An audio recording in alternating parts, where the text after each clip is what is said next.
everyone, and welcome to another deep dive. Today we're going to be really diving into a topic that's got everyone talking. It sure does. J.K. Rowling and her stance on gender. Yeah.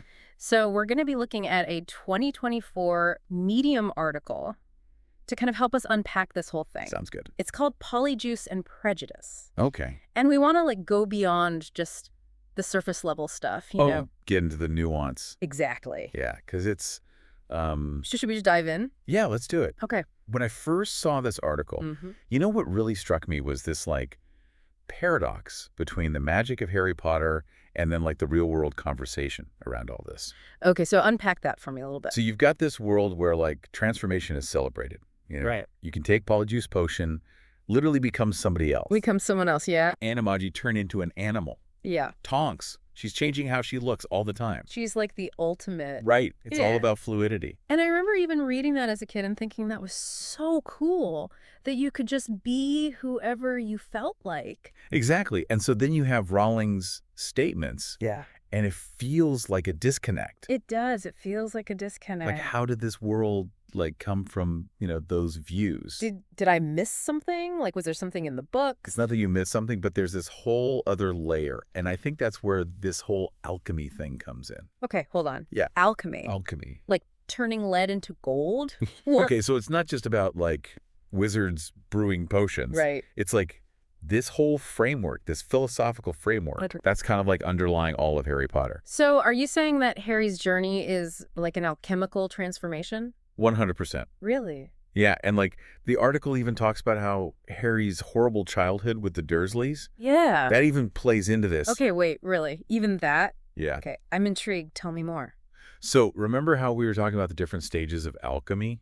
Yeah, like the transformation part. Exactly. So what alchemists would call that dark period, the Negrito phase. Okay. That's like Harry and the Dursleys, right? Oh, like rock bottom kind of. It is rock bottom. Okay. And it's essential for growth in this framework. So you have to go through that to kind of come out the other side. You have to confront those shadows. Okay. And the rubedo, yeah, that's the final stage, the culmination, the peak. So what's Harry's rubedo? Defeating Voldemort. Exactly. It's he literally turns into gold. Wow. Right there in the pages. That's kind of amazing when you think about it like that. It is. Okay, so alchemy. Cool. Got it.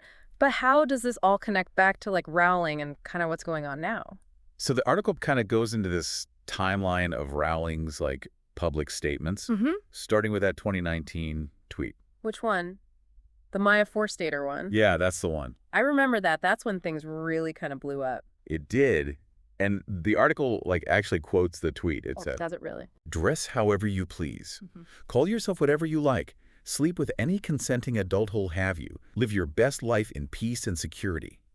But force women out of their jobs for stating that sex is real. Hashtag I stand with Maya. Hashtag this is not Odro." Wow. Okay. Yeah.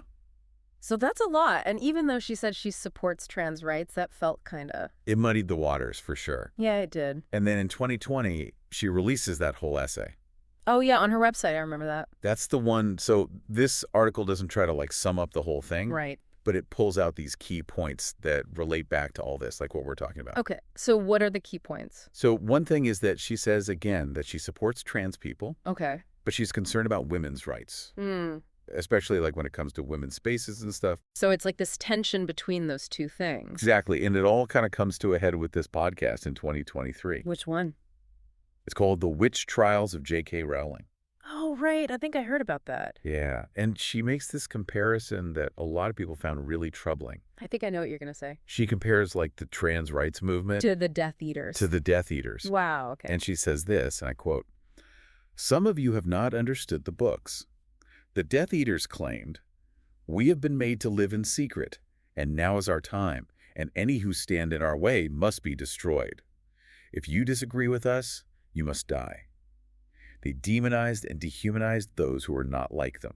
So using her own words against, yeah, it's intense. It's a lot. And it makes you think, how do you reconcile all this, Yeah, the magic of the books with all of this. Exactly. And I think that's something that a lot of fans are struggling with. Yeah, it's a lot. I mean, where do you even begin to reconcile these two things? Right. And that's where this article brings up this whole other thing. Okay, what's that?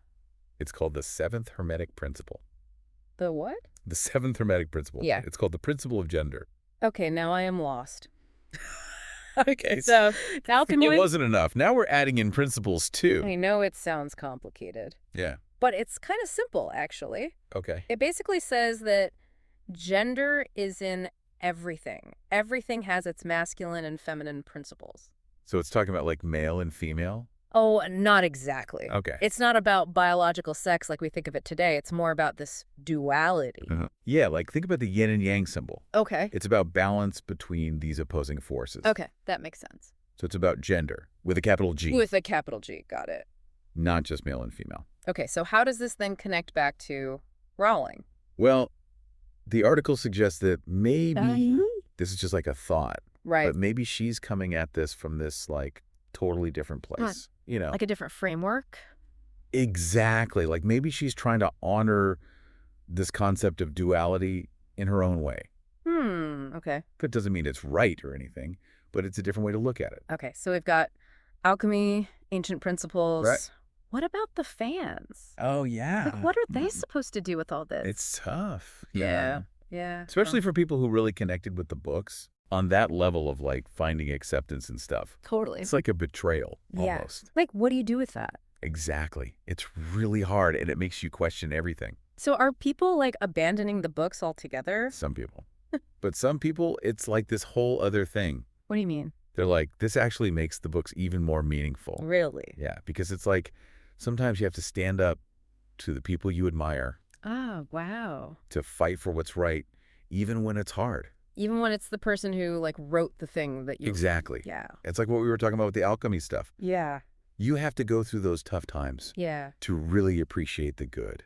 That is kind of beautiful, actually. It is. It's like the books are teaching us how to deal with this. That's so interesting. It's true. It is. There's this one part in the article that really stuck with me. It says, perhaps the true power of literature lies not in the infallibility of its creators, but in its ability to transcend them, to take on meanings and interpretations that the author might never have intended or even agreed with.